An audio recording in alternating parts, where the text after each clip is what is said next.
Hi friends, అందరికీ నమస్తే. Welcome back to wisdom share 1969 cooking videos. ఈరోజు మనము కడప స్టైల్లో మసాలా దోశని తయారు చేసుకునే విధానాన్ని చూద్దాము. ఈ మసాలా దోశ అనేది కడపలో చాలా ఫేమస్ అండి. దీన్ని తయారు చేసుకోవడానికి మనం ముందుగా ఒక ఎంటీ బౌల్ తీసుకొని దాంట్లోకి ఒక డబ్బా మినపప్పును పోసుకోవాలి. అలాగే 3 డబ్బాల బియ్యాన్ని పోసుకోవాలి. ఏం లేదండి, బియ్యం కొలత వచ్చేసరికి మనం మినపప్పు ఎంతైతే తీసుకుంటామో దానికి 3 రెట్లు బియ్యాన్ని తీసుకోవాలి. అలాగే దోశలు మెత్తగా రావటానికి ఒక 4 స్పూన్లు పచ్చిపప్పును కూడా వేసుకుందాము. చివరగా 1 స్పూను మెంతులు వేసుకొని బియ్యము పప్పు అన్నీ కూడా కలిసేలాగా బాగా కలుపుకొని కొన్ని నీళ్లు పోసి 3 సార్లు వాష్ చేసుకొని తగినన్ని వాటర్ పోసి మూత పెట్టి ఒక 5 గంటల సేపు నానబెట్టుకోవాలి. ఇప్పుడు 5 గంటలు అయిపోయిందండి. ఒకసారి మూత తీసి పప్పు బియ్యం నానేయలేవో చూసుకుందాము.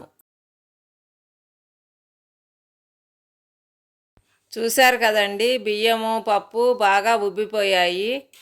ఇప్పుడు ఒకసారి ఈ నీళ్ళన్నీ వంచేసుకొని మళ్ళీ కొన్ని నీళ్లు పోసి శుభ్రంగా వాష్ చేసి గ్రైండర్ ఆన్ చేసుకొని ఇప్పుడు ఆ పప్పు బియ్యాన్ని కొంచెం కొంచెంగా వేసుకుంటూ గ్రైండర్ కనుక మధ్యలో ఆగిపోతే వాటర్ పోసి మళ్ళీ బియ్యాన్ని పప్పుని వేసుకోవాలి.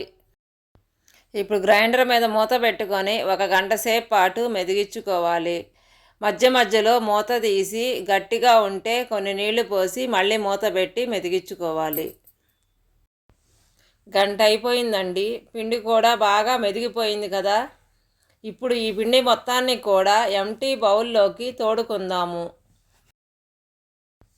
చూశారు కదండి, పిండి అనేది ఈ కన్సిస్టెన్సీతో ఉంటే అట్లనేవి బాగా మెత్తగా వస్తాయి.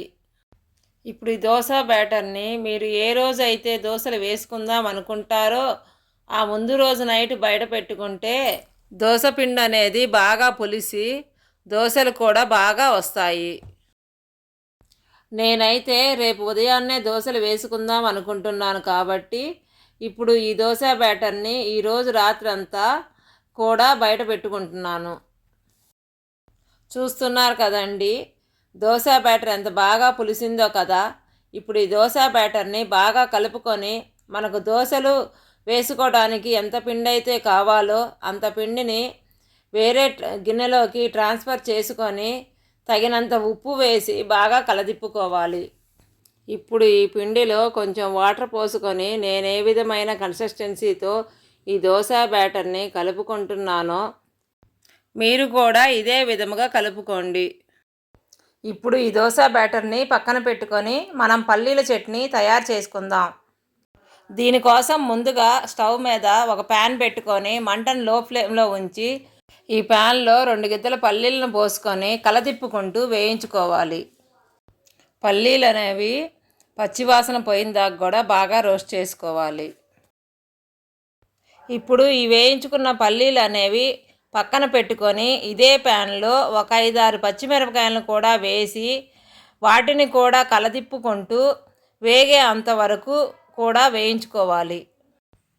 ఇప్పుడు ఈ వేయించుకున్న పచ్చిమిరపకాయలను కూడా ప్యాన్లో గుంట తీసి పక్కన పెట్టుకొని ఇదే ప్యాన్లో తాలింపులకు వేగటానికి సరిపడే అంత నూనె పోసుకొని 2 స్పూన్ల పోపు దినుసులు, 2 ఎండుమిర్చి, కొంచెం కరివేపాకు కూడా వేసి కలదిప్పుకుంటూ వేగే అంతవరకు వేయించుకోవాలి. ఇప్పుడు ఒక మిక్సీ జార్ తీసుకొని దీంట్లోకి మనం ముందుగానే వేయించుకున్న పల్లీలన్నింటినీ కూడా వేసుకొని అలాగే మనం వేయించుకున్న పచ్చిమిరపకాయలను 2 ముక్కల్లాగా విరగదీసుకొని రుచికి సరిపడే అంత ఉప్పు వేసి మూత పెట్టి గ్రైండ్ చేసుకోవాలి. చూశారు కదండి, పల్లీల చట్నీ అనేది ఈ కన్సిస్టెన్సీతో వచ్చేలాగా గ్రైండ్ చేసుకోవాలి. ఇప్పుడు మనం ముందుగానే వేయించి పెట్టుకున్న తాలింపు గిన్నెలోకి ఇప్పుడు మనం గ్రైండ్ చేసుకున్న చట్నీ మొత్తాన్ని కూడా వేసి తాలింపులు చట్నీ అంతా కలిసేలాగా బాగా కలతిప్పుకోవాలి. ఇప్పుడు మనము ఉల్లిగడ్డలతో ఎర్రకారం తయారు చేసుకోవడానికి కావలసిన పదార్థాలను చూద్దాము. 5 ఉల్లిగడ్డలు, 10 ఎండుమిర్చి, 2 స్పూన్లు జీలకర్ర, 50 గ్రాముల చింతపండు. ఎండుమిర్చి, చింతపండు ఈ రెండు కూడా మిక్సీలో బాగా మెదగటానికి కాసిన వేడి నీళ్ళు పోసి ఒక 5 నిమిషాల పాటు నానబెట్టుకుందాము. అవి నానేలోపు నేను ఏ విధముగా అయితే ఉల్లిగడ్డని ముక్కల్లాగా కట్ చేసుకుంటున్నానో మీరు కూడా ఇదే విధముగా కట్ చేసుకోండి. అప్పుడే ఉల్లిగడ్డలు మిక్సీలో వేసినప్పుడు బాగా మెదుగుతాయి. ఇప్పుడు ఒక మిక్సీ జార్ తీసుకొని దీంట్లోకి మనం కట్ చేసి పెట్టుకున్న ఉల్లిగడ్డ ముక్కలని అన్నింటినీ కూడా వేసుకొని వీటితో పాటు 2 స్పూన్లు జీలకర్ర, నానబెట్టుకున్న చింతపండు, నానబెట్టుకున్న ఎండుమిర్చి వేసుకొని మూతబెట్టి గ్రైండ్ చేసుకోవాలి. ఇప్పుడు ఈ ఎర్రకారం అనేది మెదిగే ముందు ఒకసారి మూత తీసి రుచికి సరిపడే అంత ఉప్పు వేసుకొని మరలా మూతబెట్టి గ్రైండ్ చేసుకోవాలి. మీరు గుర్తుంచుకోవాల్సింది ఏంటంటే ఈ ఎర్రకారాన్ని తయారు చేసుకోవడానికి ఎటువంటి నీళ్లు కూడా పోసుకోవాల్సిన అవసరము లేదు. ఎందుకనంటే ఉల్లిగడ్డల నుంచి వచ్చే నీరే సరిపోతుంది. చూస్తున్నారు కదండి, ఎర్రకారం అనేది ఈ కన్సిస్టెన్సీతో ఉండేలాగా గ్రైండ్ చేసుకోవాలి. అప్పుడే దోశ మీద అప్లై చేసుకోవడానికి చాలా ఈజీగా ఉంటుంది. ఇప్పుడు మనము బొంబాయి చట్నీ తయారు చేసుకోవడానికి ముందుగా ఒక ఎంటీ బౌల్ను తీసుకొని దీంట్లోకి ఒక 5 స్పూన్లు శనగపిండి వేసుకొని కొంచెం వాటర్ పోసుకొని నేను ఏ విధముగా అయితే కలుపుకుంటున్నానో పిండి అనేది ఈ కన్సిస్టెన్సీలో ఉండేలాగే కలుపుకోవాలి. ఆ తరువాత స్టవ్ మీద ఒక ప్యాన్ పెట్టుకొని ఒక 3 స్పూన్లు ఆయిల్ వేసుకొని ఆయిల్ వేడెక్కిన తర్వాత మంటని లో ఫ్లేమ్లో ఉంచి 1 స్పూన్ జీలకర్ర, 1 స్పూన్ ఆవాలు పోసి కలదిప్పుకుంటూ అవి వేగే అంతవరకు కూడా వేయించుకోవాలి. ఆ తర్వాత కొంచెం కరివేపాకు, సన్నగా కట్ చేసుకున్న 6 పచ్చిమిర్చి వేసుకొని అవి వేగే అంతవరకు కూడా వేగించుకోవాలి.